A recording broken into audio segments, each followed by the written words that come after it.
We call them the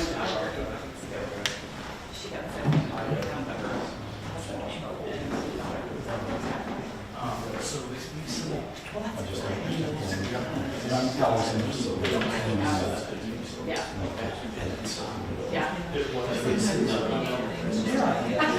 I got that. That's Somebody I haven't been there in a long time, so. I mean, I was in high school in Scotland. Yeah, so you should know, it should be going to. I got to change down the test servers around, it actually should have, I forgot to change. 2 more opportunities for They don't have each other. And I also got Scott Neal, where he should really go approve and see everything. But I left until you're the approver. He could approve, but there's no way for me to say if he can choose gone. He can approve anytime, but just know that. And also, for instance, him and Terry has a schedule. So Terry will manage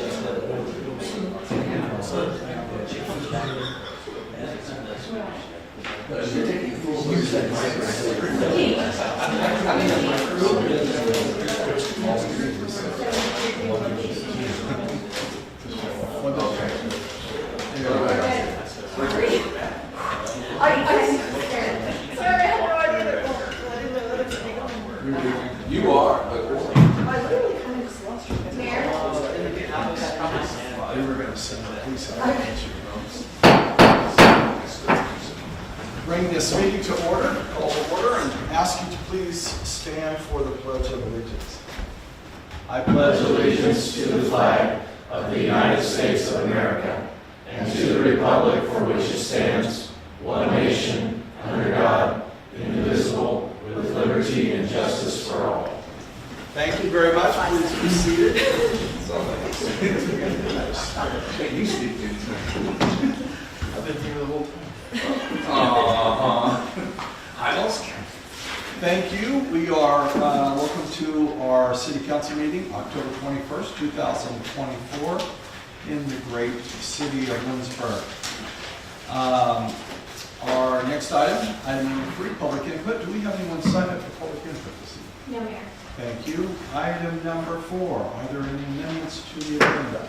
There are none. Thanks. We'll go to item number 5. And speaking of the great city of Lindsborg, I run into people who are involved in the library, library board, Friends of Library, and I just want to make note that they have lots of programming at the library. Tomorrow morning is library story time at 10:30, and Susanna Swenson and the staff just do a great job of coming up with great items of interest, and just encourage you to go by there.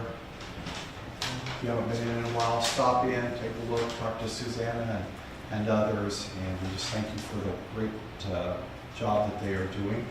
On that same note, I wanted to point out Bethany College is having a concert on Sunday. The choir and the handbell ensemble, and that's, of course, if you have not, I'm guessing most of you have been to one or more concerts. Bethany College is known for our fine arts, for music, for graphic arts, they just are first class. And as a bonus, this concert will be at Bethany Lutheran Church on Sunday, October 27th, this coming Sunday, at 2:30. And in that location, it just makes it even more special. So encourage you to get out, bring your friends, your neighbors, and your family members, and enjoy some great music with some great people at Bethany College. Item number 6, the consent agenda. And these items are routine and enacted by one motion.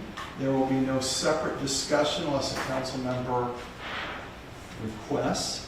So we have 3 items. Item A is the approval of the minutes for the regular meeting, October 7th, 2024. Item B, payroll ordinance number 5505. And item C, purchase order ordinance number 5506. Is there a motion to pass the consent agenda? So moved. Second. We have a motion and a second. Is there any questions on the motion? Seeing no questions, we will have our city clerk call roll, please. Councilmembers Presley, Yes. Eagle, Yes. Bruce, Yes. Smith, Yes. Vanderway, Yes. Swanson. Yes. Motion passes. Thank you, council, and thank you, Roxy, and we're glad that you're back. Not in any way implying that Marcus did not do a good job, because he did, certainly. We will now turn our attention to item 7, appointments. We have one appointment this evening for the Lindsborg Fire Department. I'll call on our Chief of Police. Good evening, Mayor, Council. Come before you asking to accept Cody Sewer as a new member of our volunteer firefighting force. He grew up and went to school here in Lindsborg. He lives in our fire district and is interested in volunteering for our team and making an impact on our community as a firefighter. So I ask that we accept him into our team. Questions for the chief? Seeing no questions, thank you, Chief, Thank you. very much. And we thank Cody. If I've seen no objections, we will accept this. And we want to thank Cody very much for his interest.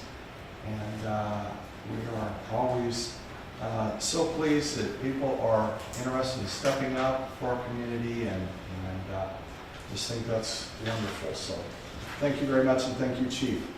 Item number 8, committee reports. Do we have any committee reports this evening? We do not. Thank you. Item number 9, informational hearing.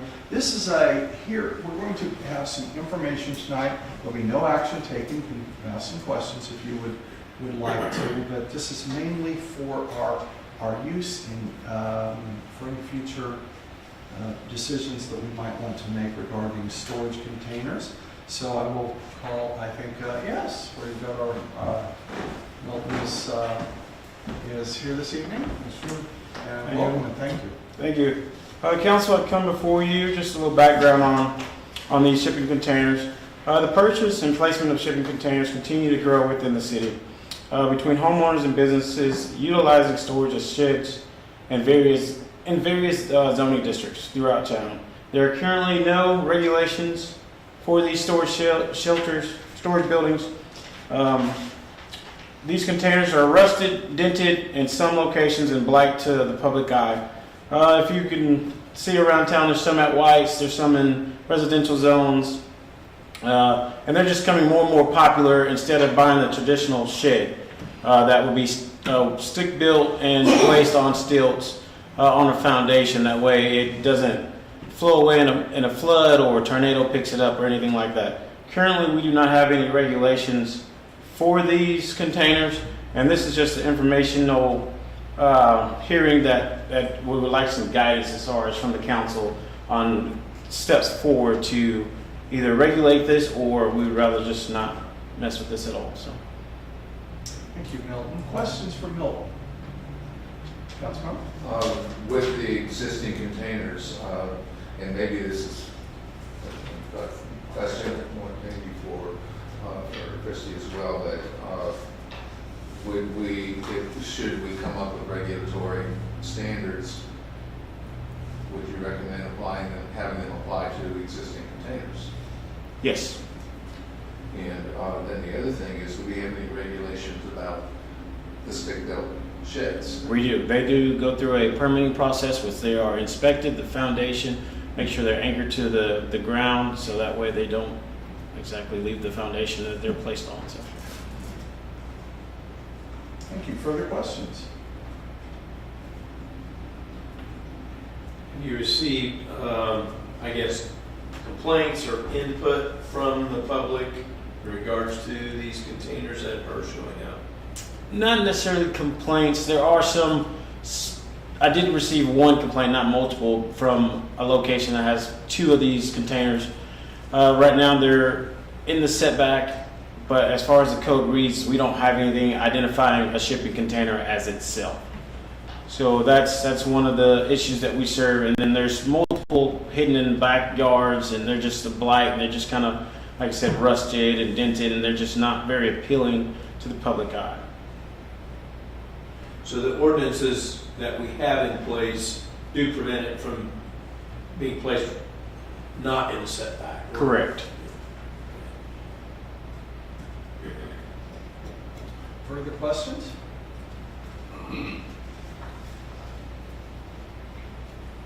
Council, this is one of the items that, of course, we had talked about, I think, at one of our retreats. And it is something that, don't know that there's any consensus, but we want to at least bring some additional information to you.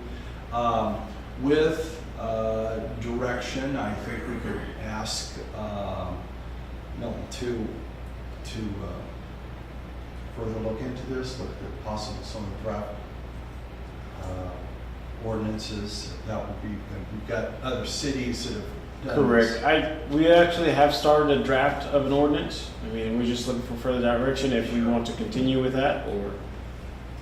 I guess at this point, it's council, if we want to just have a general agreement that we'd like to see a little bit more information, ordinance down the road, we can do that. And if you want to think about it, we can think about it and come back to it later.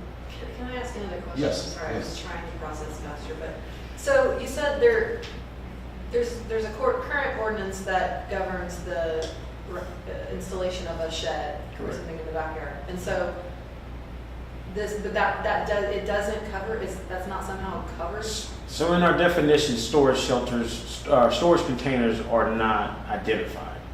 So we're wanting to put the verbiage in our ordinance so it covers these containers. Okay, so basically be amending the existing ordinance related to sheds to encompass. Correct. To make sure that those have the same Right. requirement, same or similar applicable requirements. Right. Okay, so what about the ones that have been used as houses? Those are go under the fully under the housing? That would go under the housing. They go under a permit? completely different, they're permitted, they're inspected. Yes, ma'am. They fall under our housing code. Okay. And tell me about how you identify these cities that already have, I mean, I'm kind of surprised there's not more cities, There more may be. substantial cities. It's just more There may be larger more. cities that. These came up on a listserv that we're on, or in meetings that Milton and I have been in, that we know that these locations, there certainly could be more. These And are we just some that. Kind of identify the smaller towns that are kind of like our size and see what they're doing. Yeah. Yeah, which I think is good, but I also would want to know what's happening in areas near us, and some of these I don't. Right. Like I know for sure McPherson does not have a code, but they also didn't have a zone that allows them. So I don't think anyone's came to them and addressed or wanted to put a container in their residential district or anything like that. So, but I can definitely look into Salina or McPherson a little bit more. Yeah. Yeah, I think I'd want more clarification on how it is that McPherson doesn't even have a zone. I mean, that's sort of a statement on them, right? If you don't have a zone that allows them. Must be a zoning ordinance that prohibits them from bringing them in, or do you know? I don't know for sure. I'd have to look into that. Yeah, let's get more info on how that works. I mean, my take is, if you have to have a building permit to build a shed or put one on there, we have to have that encompass these units or have a different type of permitting process or something, so. Correct. Milton, Councilmember Vandenberg brought up a good question. That's and follow-up. Would some cities would their zoning or their restrictions on a storage shed or storage unit encompass one of these containers as well? In other words, I'm asking is like in some stretch of the imagination, could we be making the shipping containers comply, that use of the shipping container comply with the same ordinance that we do for a storage shed? I may not be asking that right, but I'm just asking, is there something that as far as for storage sheds, that makes them different? It's like what the material is, or? Yes, it's definitely the material. I mean, it's a newer style. With our codes being outdated, our codes doesn't address this, so this is something we can identify individually and add to our codes and revise it. The way these are included. Trying to think the rest of your questions, kind of loaded. Well, that's the main thing. So mainly, it's you're suggesting that in order to make sure that we are regulating the shipping containers, it needs to be amended so that it's very clear that Correct. this includes shipping containers. Right. I get what I was getting at. We don't need to talk about it. Beat a dead horse here. But it was like if there's regulations that require somebody to do specific things to build a shed. There should be You know, why, if I use cinder blocks, is that a shed? Why does it not include that? And in this case, if I use a shipping container, why does it not include that? That's the basic question. Okay. So as far as like a shipping container, on the same aspect of a shed, they would still need to be at some point anchored to the ground, have a foundation, just like our shipping container housing. They do have foundation underneath it that they're tied to the ground. So also with this, we would more or less regulate it on a temporary or a long-term basis. So for like, let's say whites, if they're planning on keeping those containers for a short period of time, we would permit those on a short time frame. Gotcha.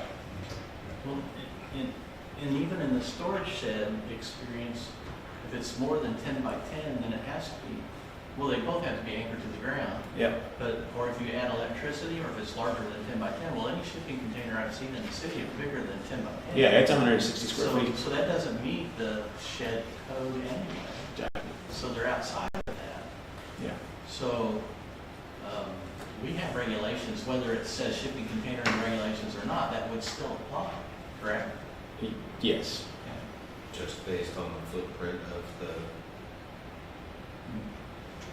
structure. Yeah. The goal with the idea of amending the ordinance to be very clear about the definition of the storage container is that clearly code was written before these were being used as storage containers. So it's just to be clear that there's no gray area, what the shipping container can and can't be used for what period of time, how it has to be anchored, permitted, inspected, things like that, just so that we eliminate gray area. Other mentioning was that they were rusty or dented. The expectation of maintaining the shed would still be expressed to maintaining the shipping container to be painted and Correct. appropriate, that it wouldn't be blighted That's correct. to the community. Okay. So clarification, I wouldn't say our ordinances are outdated, I'd say that they need to be more Yeah, a clear. little bit clearer. Councilmember Preston?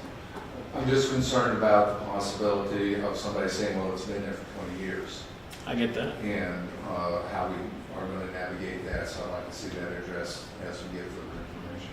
Okay. I can do that. Yeah, if I could expand on that, like, maybe it's somewhat, not at the next read, but a detailed communication plan, like, how we're gonna communicate, like, we're gonna send letters, we're gonna post it, whatever, like, so we could have some idea of what.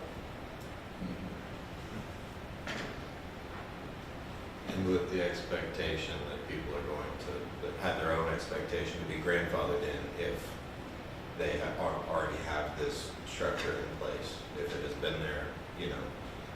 I don't see how, just because the city did not already have the ordinance in effect, that we would be able to retroactively, you know, try to enforce all of this. That would be something I leave to the council to decide. As far as I guess we could ask for voluntary compliance to a certain date, and then at that date, then we begin to move forward and other actions. I guess, have we had any issues with runaway storage containers or something that they're not, I mean, have we had any damage from them or? I mean, not that I'm aware of, but I'm sure if we go back to 2013 with all that rain, it's possible. I mean, we don't want to find out when we find a shipping container where it's not supposed to be next door to your Yeah, no, house. I understand why from moving on in, and Yeah. I hesitate a little bit of grandfather, that's what I was asking about, because the grandfathering makes me a little nervous for making rules about what we have to do, and I understand grandfathering in, but I just wondered if there was any damage that had been done that would give us Right. further need to None that not I'm aware grandfather of. in, but to keep up compliance, so. Yes, you get high winds that roll one into somebody else's property. Well, I mean, I don't want to play what if we have, I just wondered if we had any Yeah. qualitative data about what had happened with storage containers. Okay, any further comments, questions? I think I'm hearing that Milton will continue reviewing this, look for some answers to some of the additional questions. Right. What I have down just storage information from surrounding cities, and then detailed communication plan. Anything else? And the grandfather. And the grandfather. I think on the grandfathering, I mean, we don't also need to know, I want to know, how many are we talking about that would need to be? Approximately 20, you said 20? Yeah. But those 20, depending on what's passed, those 20 might be perfectly set according to our new guidelines. I have not found any that are anchored to the ground. Okay. So, and then, you do have, when you're talking about grandfathering, this is something that can be rectified generally pretty easy, I think. If you're given a year or whatever. Right. And on the ones that have been set in an easement, you have contacted owners of those in trying to. I have communicated with those. I guess then further on the 20, how many of them are intended to be permanent? Are all 20 of them permanent, or is some of that some ones that you think are temporary? All 20 of them has been here since I started. So. Okay, thank you, Council. Thank you, Milton, very much for the information, and we'll look forward to hearing some more down the line. Thank you. Thank you. Council, we will now turn our attention to item 10, old business. Do we have any old business this evening? We do not, Mayor. Okay. Item 11, new business. Item A is water and wastewater, or wastewater treatment plant mini split, and we will call on Denny Walker, our water wastewater superintendent. Welcome, Denny. Good evening, Mayor. Good evening, Council. I come to you asking for approval to replace our heating and cooling system in our electric control room. We've been having trouble with it for the last few years. We have to add Freon to it every year. Certain parts are being replaced every year. Right now, actually, it's just wired just for heat, or just for cooling, not for heating, because there's a part that's bad on it right now, and it's not worth putting the part in. So I'm recommending that we approve testing or heating and air to replace the mini splits for $6,446. Thank you, Denny. And you can see, Council, the quotes were returned 2 of the 3 contractors that were local. Are there questions for Denny? There's currently a mini split installed. That's what's in there now, yeah. Okay. And it's got mold in it, and we've tried all different ways to clean that mold out of it too, and it's not possible. And I apologize too, it may say in here, but I don't remember. It's How old budgeted is for this $7,500, so unit? How old is it? it was put in 09, I believe, 08 or 09, something like that, yes. I think it has had a drainage issue as well, so I'm hoping with this new setup that this will be rectified. Further questions for Denny? Seeing no further questions, thank you, Denny.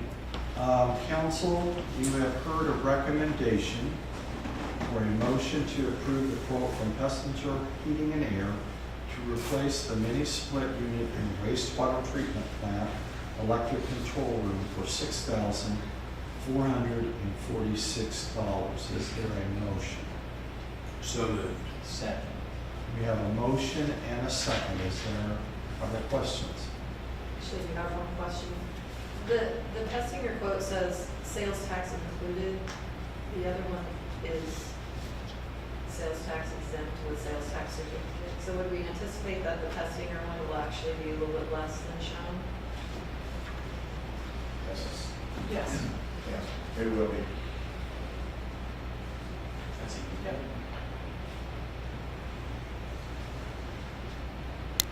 Further questions on the motion? Seeing no further questions, and now that Councilmember Vanderwood has saved us some money, have our city clerk please call roll. Councilmember Vanderway, yes. Swanson, Yes. Smith, Yes. Bruce, Yes. Siegel, Yes. Presley. Yes. Motion passes. Thank you, Council. Thank you, Roxy. Now turn our attention to item B, which is annual sewer maintenance. And again, I will call on Dan Walker, our wastewater superintendent. Yes, I come to you asking for $15,000 budgeted money for our annual line cleaning. We have done this for quite a few years now, and it seems to really work well. We don't have the backups that we used to do. When I first started, we used to have backups quite a bit. Once there was enough money budgeted where we were doing more line cleaning in each year, the sewer backups are just basically to nothing now. So this program has really done a good job of saving issues with backups. Questions for Are there prone areas? There's some areas that we do yearly. Yep, there is. So It says you continue to do it until, to the extent of the funds. So, yes, we do. Yeah, we usually will go right to close to the amount. We also sometimes on this that we won't just do line cleaning. We also have lift stations. We might have them clean one lift station a year as well. So, but with Mayor, they're really good to work with. They know the system very well, and it makes it a lot easier for all of us when you have a crew that comes in that really knows the problem spots. They know what's going on. We give them a map, just follow them around, stay with them, but they can do everything on their own. They're that used to working on our system. So I think it's a very good program. It really makes a big difference. So we don't hardly ever have backups. So anyway, I'd like to keep it that way. So would we all. Yes. And in my mind, you probably spend money on preventative type maintenance, and if you don't, you're going to spend as much money or more. Yeah, if we started out with backups. We do have a jet machine that we can go out and open lines up, but we don't have the capability of cleaning. Like they come in and they have a bigger machine that can clean it a lot better, and that they factor everything up too that they pull back. So that makes a big difference. Usually when they're done, when they dump, there's a big pile of grit that they get out of these lines. So it really makes a difference. further questions, council? No, I'm like, not a job, anything. Seeing no further questions, thank you, Denny. Thank you. Council, you have heard the recommendation is for a motion to approve the quote from Mayor's Specialty Services to clean sanitary sewers as part of the annual sewer maintenance program for a not-to-exceed price of the budgeted $15,000. Is there a motion? So moved. Second. We have a I'm sorry, was motion. that Drew? Was. We have a motion and a second. Are there questions on the motion? Seeing no questions, we'll have our city clerk please call roll. Councilmember Siegel, Yes. Presley, Yes. Swanson, Yes. Vanderway, Yes. Smith, Yes. Bruce. Yes. Motion passes. Thank you, council. Thank you, Roxy. And Denny, thank you for being here this evening. And thank you for all you do. We don't see you as often. You're working hard to, very important work, and we appreciate it very much. Council, we will now turn our attention to item C, which is golf course irrigation repair, and I will call on our Recreation Director, Lauren Doe. Thank you, Mayor. The motor and pump on our irrigation system went out at the Lindsborg Golf Course last month. The Public Works Department and our golf course maintenance staff worked to temporarily address the issues, but ultimately we did have to contract with Jason Johnson at Johnson Pump Services, and he replaced both the motor and the pump. I am looking for a motion to approve payment in the amount of $8,898 to Johnson Pump Services for the replacement of the pump and motor on our irrigation system at the Lindsborg Golf Course. Thank you, Lauren. Other questions for Lauren? I guess it was better, it wasn't in the peak of the summer. We're very grateful it wasn't in the peak of the summer, because these two components really are the heart of the system. So we were not getting any water to our greens during that time. They were having to hand water. Further questions? Seeing no further questions, thank you, Lauren. Council, the recommendation is for a motion to approve payment in the amount of $8,898 to Johnson Pump Service for the replacement of the pump and motor on the irrigation system at the golf course. Is there a motion to that effect? So moved. Second. We have a motion and a second. Other questions on the motion? Seeing no questions, we'll have our city clerk call roll, please. Councilmember Swanson, Yes. Vanderway, Yes. Smith, Yes. Bruce, Yes. Siegel, Yes. Presley. Yes. Motion passes. Thank you, council. Thank you, Roxy. Now turn our attention to item D, which is the gap waiver, resolution number 07-2024, and call on our finance director, David Hay. Good evening, Mayor. Good evening, Council. What we're bringing to you today is a resolution authorizing the waiver of gap accounting for the city of Lindsborg.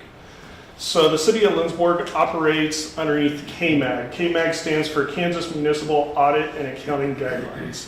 And we have operated under that since 1935 when it was introduced to the state of Kansas. Basically, people relate KMAG with cash basis, and cash basis is basically just when you receive the cash, that's when you put it in the books. When you spend the cash and write the check, that's when you put the expenditure out there. So there are no accounts receivable like would be under GAAP. So again, money's accounted for when you physically receive it or when you're physically spending it. Most cities of the second and third class, and even some of the first class, follow KMAG standards.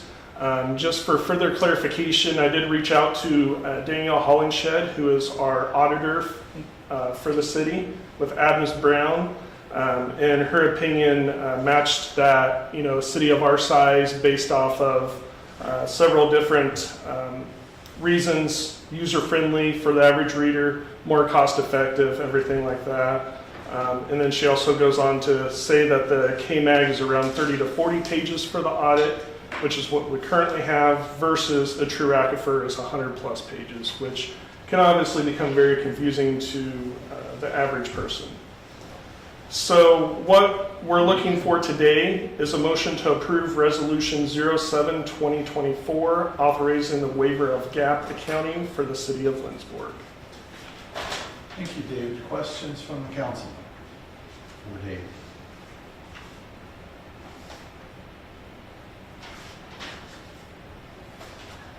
Seeing no questions, thank you, David. Thank you. Council, the recommendation is for a motion to approve Resolution 07-2024, authorizing the waiver of generally accepted accounting principles accounting for the city of Lindsborg. Is there a motion to that effect?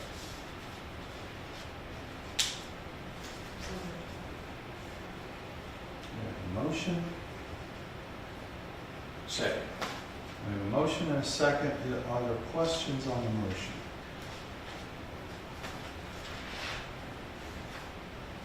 Seeing no questions, we'll have our city clerk call roll, please. Councilmembers Bruce, Yes. Smith, Yes. Vanderway, Yes. Swanson, Yes. Evil, Yes. Presley. Yes. Motion passes and is approved. Thank you, council. Thank you, Roxy. Now we turn our attention to item E, which is the roof replacement for City Hall. I'm going to call on Noah Flores, our Parks Director. Welcome, Noah. Thank you, Mayor. Evening, Council. Mayor. So I bring before you the subject of a roof replacement for City Hall. The current roof, the last repair was a patch job of at least 15 years ago, and so the entire roof is a little bit older than that. Currently, we're seeing issues with the roof leaking. Actually, there's some issues right up here. Exhibit A. So we have a few issues with water infiltration from the roof, and we also have the seams of the EPDM rubber where they're kind of sealed together. They're starting to show signs of wear as well. The fiberboard that the rubber is attached to is soft in spots, and also it is a warping on the parapet up front of the City Hall here. So it is holding water, so when it does rain, if there was an issue with the rubber, it would slowly kind of leak into the building. So we're kind of seeing some issues here. So I reached out to 4 different roofing companies. These are commercial installations of a 60 mil PTO, or TPO, excuse me. So we have a Ray Roofing quote. Also, these are all really comparative as far as the 60 mil and the material. The only difference is the one's fully adhered and the rest are fastened. So the Ray Roofing is a TPO replacement of $43,750. It does offer gutters and downspouts, and it does replace only the damaged fiberboard. It does have a 5-year labor warranty and a 20-year manufacturer's. The Eaton offers no gutters and also replaces the damaged fiberboard and only has a 5-year labor warranty, but that's the fully adhered. It is a quote of $77,939.38. The Cape has a fastened TPO for $32,874.53.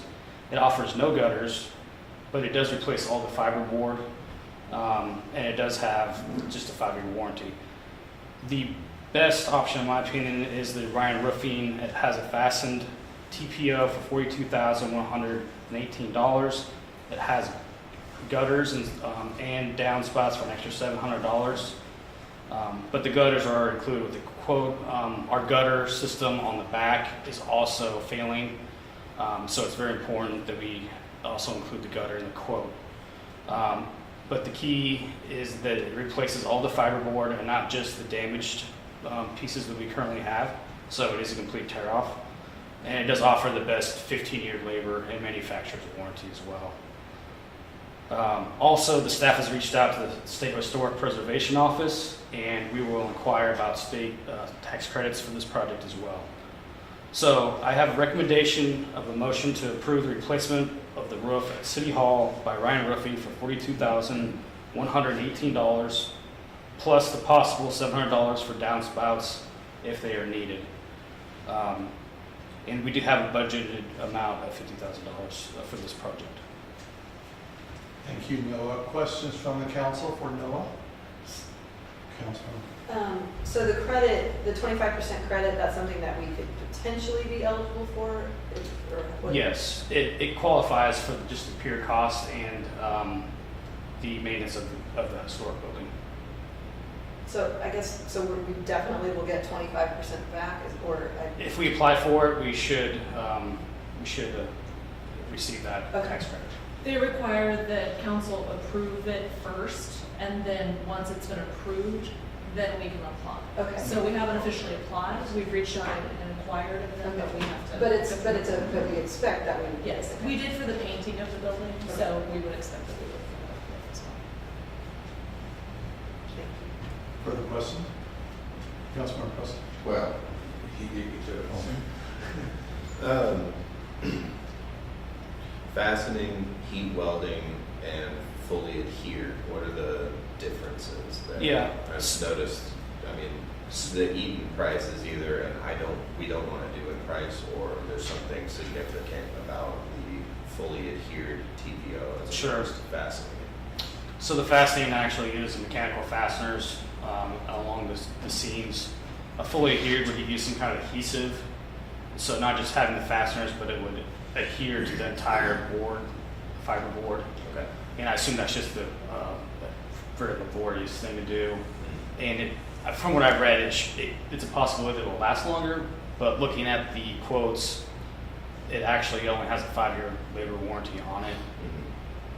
So, and then it's also above budget. Right. And then the heat welded, in the quote it just said heat welded.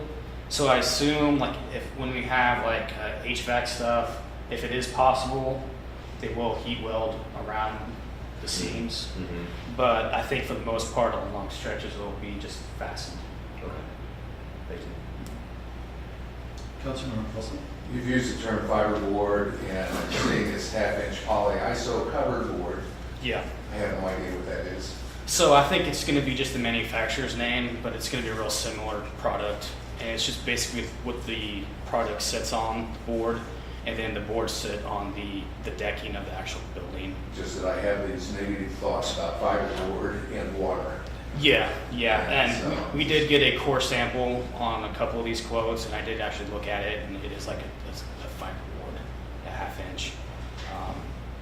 But I think that the name is just going to be the manufacturer's name of that board. So.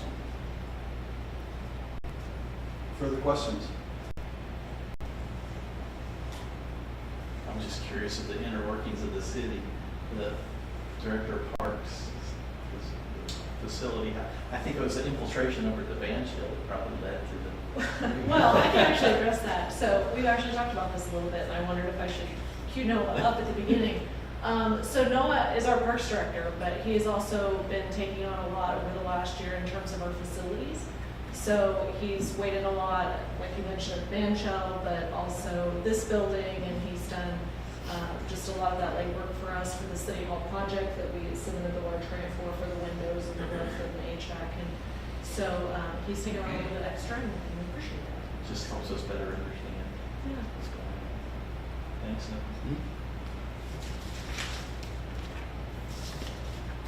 Yes, thank you for bringing me talking about that. That's a good observation. So, further questions? What color? So it's going to be white. Okay. Yeah. It's typically white because it's actually energy efficient. So. Since we just repainted the city hall, all that will tie in, the roof and the gutters.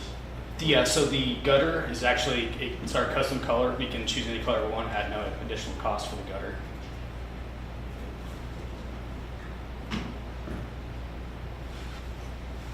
Further questions?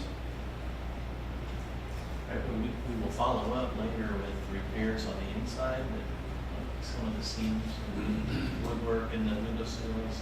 That's part of the grant, the Heritage Trust grant that we're trying to get for next year.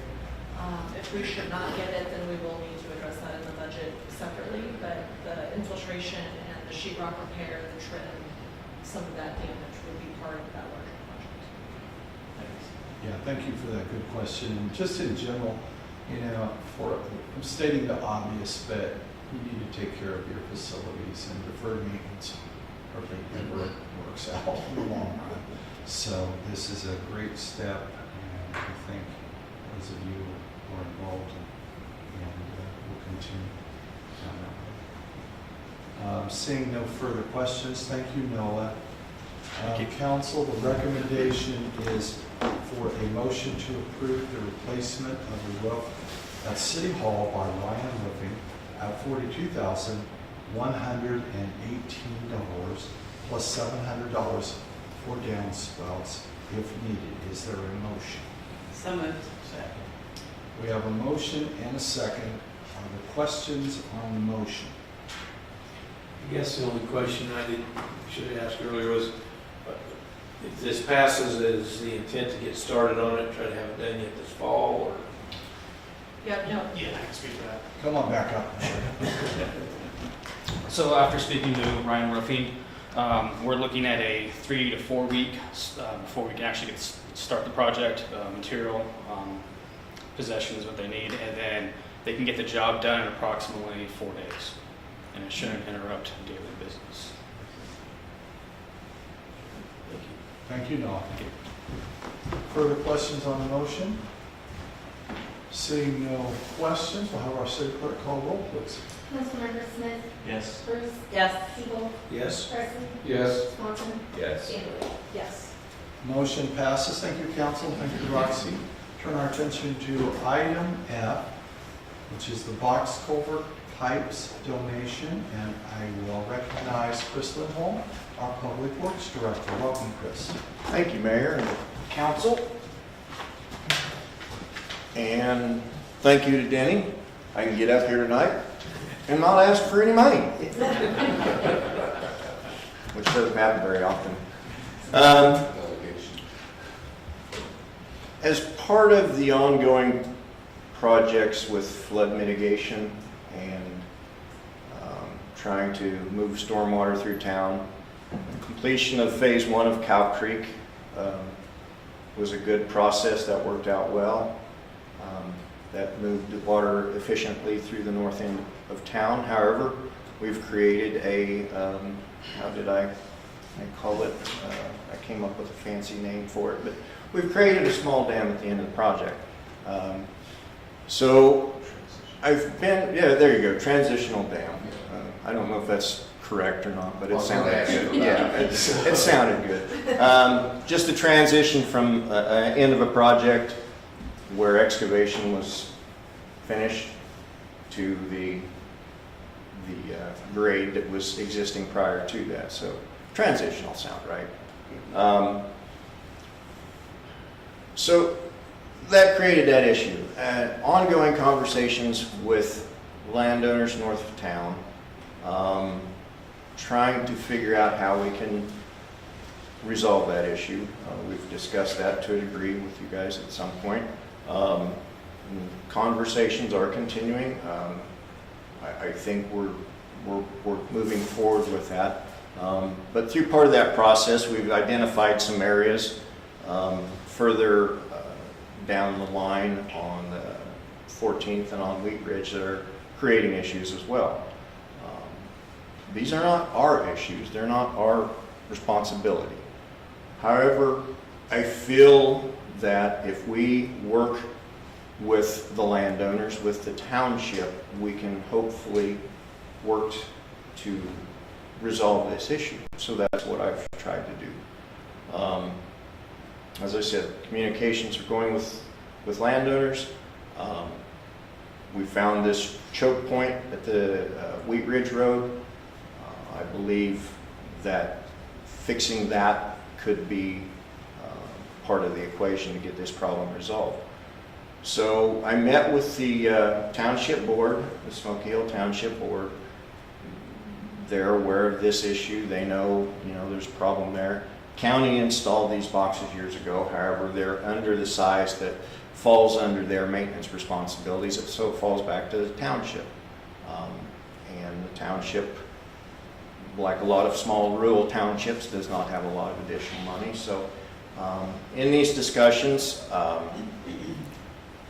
it came to my mind we have a bunch of 36-inch culvert pipe from the Garfield drainage project that was removed that is in stockpile for us, with probably no real feasible use for within the city at any point in time. It's larger than what most of our projects would entail. Not to say there wouldn't be an opportunity, but we really don't use that larger pipe. So I thought there is an opportunity that we can cooperate with them and make that material possibly available to them to help resolve some of these issues. The township would do the work. We're not involved with that, anything other than short of the donation of the pipe to help with that project as a benefit to the community. So that is what I'm looking at. I'm simply looking for a recommendation to make up to 132 foot of corrugated metal pipe available to the Smoky Hill Township to help enhance stormwater drainage north of town. Are there questions from the council for our Public Works Director? This is that stack of pipes that you had to daycare right now. Exactly, yes. Yeah. Just sitting there. It's Just just sitting there. Yep. Further questions? Thank you, Chris. Thank you. Council, the recommendation is for a motion to donate up to 132 feet of spare corrugated culvert pipe and in sections to the Smoky Hill Township to enhance stormwater drainage of Cow Creek north of Lindsborg. Is there a motion?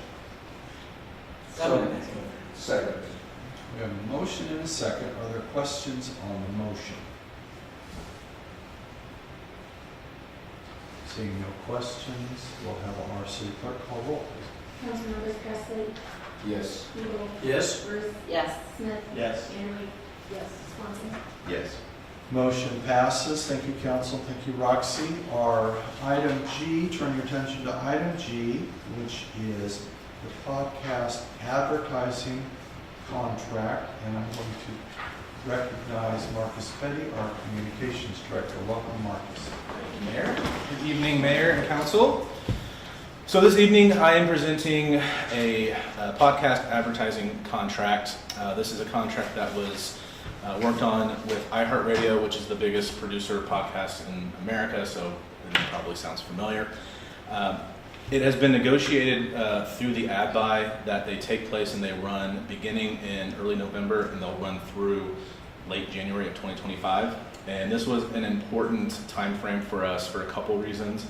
One, we were able to get kind of an end of the year ad special from iHeartRadio, which basically gives us more impressions, which allows the potential of more people to see our message and possibly take action on that, but we don't have to pay for those extra impressions. So hopefully that kind of stretches our advertising dollar and gets us some benefit there. And then two, just the holiday months, people are traveling, so it's just a good time to remind them that we are here, we have a great community, come visit us. And so since people are traveling, they're obviously listening to podcasts even more, which podcasts are one of the most popular forms of entertainment in the country, and that number even goes up more during the holiday season. So those were a couple factors as to why we really wanted to target this time frame. Myself and Ollie have met with the iHeartRadio reps a few times to talk about the ads themselves, like the content, our messaging. They've been very receptive. They've been very, very good to work with. They will be producing the ads fully, so the script, the voiceover, the music, the ad placement, all that they will take care of, but they will do so with our input and kind of at our direction. And again, they've been very open to our feedback and kind of what we're trying to get out of this contract. They will send us drafts of the ads, so we will listen to them. Any changes, any edits that need to be made, they will make those, and ultimately the ads will not go live until we sign off on them. So that's an important distinction to make. And then finally, if you look at the funding source on the agenda item, there is something I wanted to point out. It does say general fund / unbudgeted sales tax. That is incorrect. So that should not have been listed on there, the unbudgeted sales tax. None of the funding for this will come through that. Just above it in the fiscal note, you'll see there's 4 sources of funding, 3 of which are grants, and that will bring the ad buy to the $14,000. So with that, we have a recommendation. We're looking for a recommendation for a motion to approve the iHeartRadio podcast contract in the amount of $14,000. Thank you, Marcus. Questions for Marcus? I don't have a question, I just think this is a great idea. I've actually bought several things from podcast advertisements, and I never watch advertisements on TV, so. Yeah. You can't flip through as easily on podcasts, so. And that's the thing, You're people stuck and you're are listening to traveling, it. yep, they're doing Yeah. stuff, they're doing housework, and you just listen to them, and Yeah. they are very powerful, so yeah. Further questions, council? Councilman Has Swanson? we ever done anything like this before? I don't know if Holly, I know Holly obviously has done a lot with billboards, magazines, newsletters. I don't know for sure if she's done ad buys specifically for podcasts. That's something I have to ask her to know for sure. I don't remember it ever coming up before, but. Don't either. Likewise, so it would be good. I guess the question I have is, what kind of message are we hoping to communicate that you're kind of working with them on? So there's two kind of variables to it, and kind of listed there. It breaks it down like 10,000 of the spend is going to be more visit Lindsborg tourism oriented. So a lot of it's going to be highlighting, our downtown, our restaurants, our shops, our culture, our arts, kind of a typical ad that you would see to entice people to come visit Lindsborg. 4,000, the remaining 4,000 will be used from the Love Kansas Fund, which this has been mentioned before. We've been involved with this for a couple months, but that's more of the getting folks to relocate and move to Lindsborg and McPherson County. So that's kind of more of a broader view of talking about not just Lindsborg, but Kansas as a whole in terms of cost of living compared to, say, Denver, Colorado, or Colorado Springs, our schools, our internet. So that's more of kind of a 30,000-foot message in terms of why it's good to relocate to Lindsborg as opposed to just visiting. So.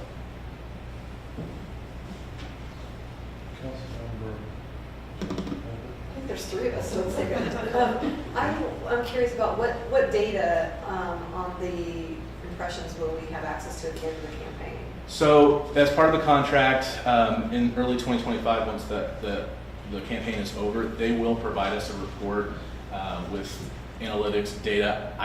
Holly negotiated that with them, so I don't know specifically exactly the data points that we'll get, but it's going to include, I know in terms of even how close people that have listened to the ad, have downloaded the podcast that had the ad on it, if they've come to Lindsborg. So it gets pretty specific in terms of that. And I think that, again, I wasn't a part of that, but from what I understand of it, it's just the device that you use to listen to the podcast is how they can track that in terms of kind of giving a general location of where you travel. So. And I assume more basics to number and demographics to the extent that it's known or. Yeah, and that's part of the discussions that we've had. We talked about, what's the demographic, what's the target audience, the age range, where will the ads be placed, which, now we're kind of sticking to the Midwest. One of the differences between the tourism and the relocation is that the relocation one will focus on areas that have a little bit higher cost of living as opposed to Lindsborg to kind of, make the sales pitch that this is a good place to come. So yeah, there'll be a lot of data in that report that we'll get back to be able to evaluate if this was a good investment for our ad dollars. That was mine. I need to make sure they didn't. That's my response. She got it. Further questions? Go, Rebecca. 3 for 1. Nice. Any further questions, council? Thank you. Okay, council, you've heard the recommendation for a motion to approve an iHeartRadio podcast advertising contract in the amount of $14,000. Is there a motion? Second. We have a motion and a second. Are there questions on the motion? Seeing no questions, we'll have our city clerk call roll, please. Councilmember Swanson, Yes. Anderly, Yes. Smith, Yes. Bruce, Yes. Siegel, Yes. Preston. Yes. Motion passes. Thank you, council, and thank you. Roxy, turn our attention to item 12. Is there a need for an executive session this evening? There's not. Thank you.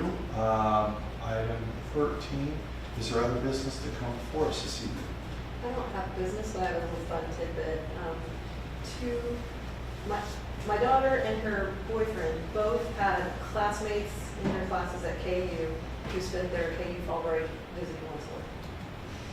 maybe not the whole time, but they visited Lindsborg during their fall break, which I thought was remarkable.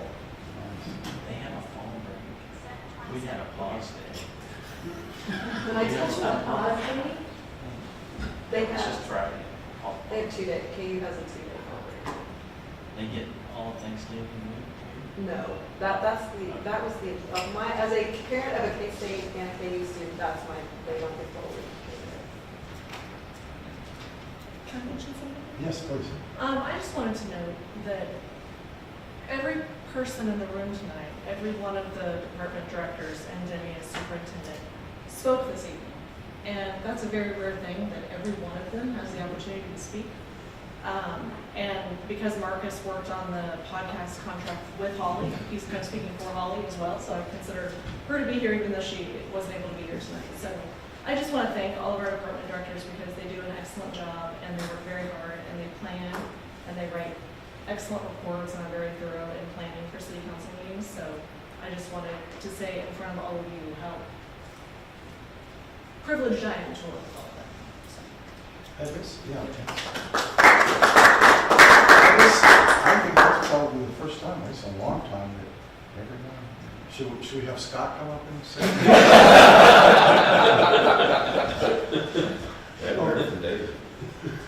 Okay, further, any further business? Thanks for the comments. These are nice. Yeah, those are very cool, so, yeah, and call your attention to the Pocket Visitors Guide, that's a nice little booklet, so. Okay, seeing no further business, I will entertain a motion to adjourn. So moved. Second. Motion is second, all in favor, signify by saying aye. Aye. Opposed, no. We are adjourned. Thank you, council, and thank you, staff.